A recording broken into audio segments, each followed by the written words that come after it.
and you're just breeding on what's behind them and not those actual dogs, you're going to leave a big question mark up in the air for Mother Nature just to take over and fill in the blanks with. So when you're dealing with these bull breeds, I feel like it's more important for you to focus on the actual traits that these dogs are bringing to the table than it is to focus on the dogs that are behind them or the names that are behind them. See what I'm saying? So you can actually have outcrosses that are lining up similar traits and produce those traits more consistently than inbreeding on some stuff would. You know, I don't like to use my own stuff for example too much, but if you look at my history of the matches I've made, I don't do any inbreeding, first of all. And I don't go real tight as far as line breeding. It's not because I'm consciously avoiding that stuff. I'm searching for dogs that physically carry the traits, phenotypically carry the traits that I'm looking for. You know, genotype's a good thing to have. Don't get me wrong. That's a good thing to worry about and to research and to dig into. But if your dogs phenotypically don't have the traits that you're looking to produce on a consistent basis, you are not going to produce that shit on a consistent basis. It's just the bottom line. You believe it or you don't. If you don't believe that, your breeding program is probably going to reflect the fact that you don't buy into that. That's all I'm going to say. So as far as bull breeds go, inbreeding, line breeding, outcrossing, I'm not saying it's not important, but this is not as important as lining traits up and breeding the dogs that are in front of you, not the pedigrees that come with them. The dog itself is what makes the pedigree valuable, not the other way around. We have it. A lot of people in the bull breed community have it twisted. You know, you got a pedigree that's got 4 or 5 times as certain names, and you automatically assume that the offspring are going to be valuable because of that pedigree.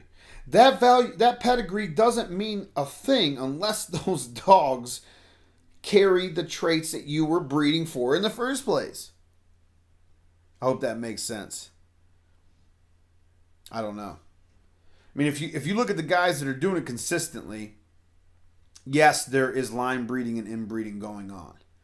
But when they built their foundation, they built it with traits. They built it with the dogs in front of them, not the pedigrees behind them. The reason why they can line breed and inbreed now, generations later, is because they built the foundation the right way.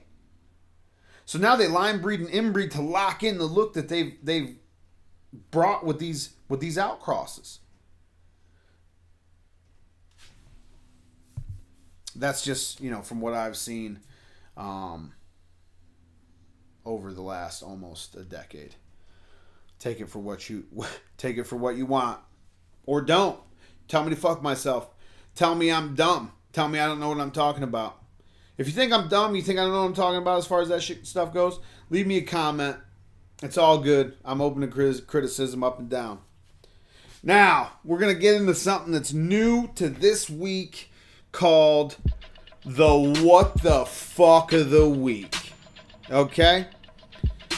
Now, the What the Fuck of the Week, I'm just gonna go. There's things every day that we come across that just make you stop and go, what the fuck? What the fuck are these people thinking? This week, I want to talk about the dog food bowl companies, the people that make these dog food bowls, manufacture these dog food bowls, putting a fucking sticker on the inside of the dog food bowl. Glued on sticker on the inside of the dog food bowl where the dog's got to eat and drink out of. Now, what the fuck sense does that make? Somebody explain this to me. You know for a fact, every single time you've bought a dog food bowl, there's been a fucking sticker at the bottom of that dog food bowl, looking you right in the face. And you know, as you're standing there looking at this thinking, I got to peel this sticker off the bottom of this bowl. You know, as soon as you peel that sticker, the shit's ripping off. The glue's staying on there, whether it's a plastic bowl or a metal bowl. The glue is staying on that son of a bitch, and it is going to take you 45 minutes to scrape all the glue off there, just so you can wash the bottom of it, just so you can put food or water in the son of a bitch to feed your dog that you bought the bowl for in the first place. All I'm saying is, what the fuck sense does that make? How easy would it be just to put the sticker on the bottom of the bowl?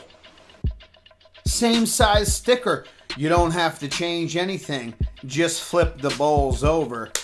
Smack it on the bottom of that thing. And we don't have any hassle on this end.